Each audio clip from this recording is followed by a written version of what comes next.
ስደተኛዋ ንብዕ በቦታው ተወልዳ አድጋ ተመንድጋ ስትኖር ከስባ ከቆላ እስከ ደጋ ጉንዳኖች ሲገርፏት በቅናት አለንጋ ጧት ማታ ሲለፉ ለማሳጣት ዋጋ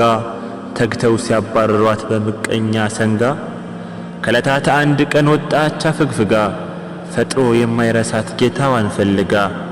ኢኒ ዛሂቡን ኢላ ረቢ ሰየህዲን እሱን የተጠጋ አይቀርም ከመዳን መንገዷን ልትይዝ እሱን ልትጠጋ ቁርአን ሐዲትን መመሪያን አድርጋ ትንሽ እንደሄደች ሰማች ወፍራራም ድምፅ ተውሂድ ተውሂድ የሚል ከልብ ውስጥ የሚሰርጽ በህብረት ሲጮሁ ከፍ አድርገው በሞራል የተሰባሰቡት ለዳዕዋ ይመስላል። ንብ ሆዬ ስትገባ ማረፊያ አመቻችታ ሲነጋ በመውጣት ልትመለስ ማታ